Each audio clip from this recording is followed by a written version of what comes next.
Okoro was a strong African Viking warrior.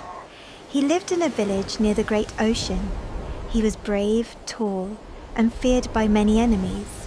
He had won many battles and protected his people for years. One night, sailors arrived from far lands. They spoke of a terrible dragon that lived across the ocean. They said the dragon burned ships, destroyed villages, and filled the sky with smoke and fire. The village elders became afraid.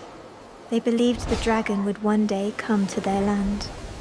Okoro stood up and said, "I will cross the ocean. I will find this dragon. I will destroy it." The people cheered for him. They believed only Okoro was strong enough. The next morning, Okoro prepared his sword, shield, and armor. He kissed his mother goodbye and promised to return. As his ship sailed into the deep blue sea, Okoro looked toward the horizon. He was ready to kill a monster. The journey was long and dangerous. Storms hit the ship with powerful winds. Waves rose high like mountains. But Okoro did not fear. At night, he dreamed of fire and wings in the sky. After many days, the crew saw smoke rising from a dark island.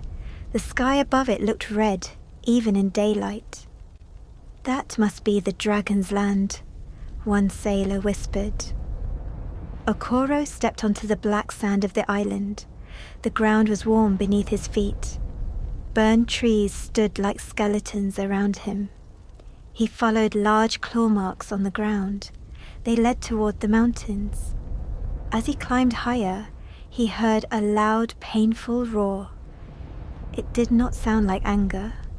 It sounded like suffering. Okoro tightened his grip on his sword and walked toward the sound.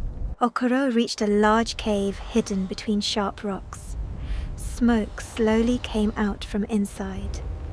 He entered carefully. Inside, he saw something that shocked him. A huge dragon lay on the ground.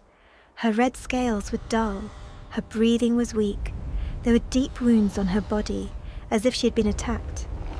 Behind her were several large eggs, glowing softly in the dark cave. The dragon looked at Okoro. She did not roar. She did not breathe fire. She simply watched him with tired eyes.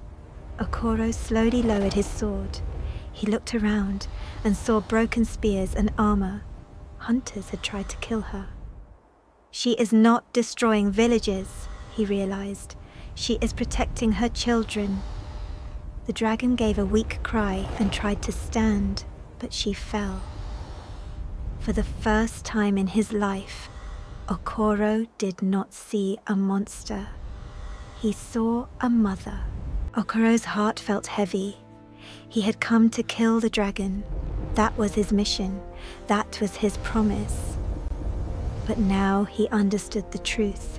The dragon had been defending her eggs from hunters. The smoke and fire were signs of fear, not evil. Okoro put down his sword. He found clean water from a nearby stream. He gently cleaned her wounds.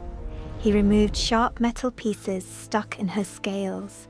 For days he stayed in the cave. He hunted small animals and brought food. He protected the cave entrance from other hunters who came looking for glory. Slowly, the dragon grew stronger. One night, she looked at Okoro and bowed her great head. It was a sign of trust. But her strength was fading. She knew she would not live long. Okoro looked at the eggs. "I will protect them," he said softly, "with my life." Days later, the eggs began to crack. One by one, small dragons hatched. They were tiny, weak, and afraid. Okoro stayed with them. He built shelter inside the cave. He learned how to feed them and keep them warm. At first, they feared him. But soon, they followed him like children follow a father. Years passed. The small dragons grew strong and powerful. They did not burn villages. They did not attack ships.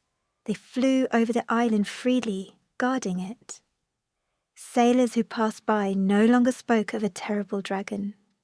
Instead, they spoke of a warrior who protected dragons. Okoro was no longer known as a dragon slayer. He became something greater. He became the dragon guardian. And he kept his promise until his final breath.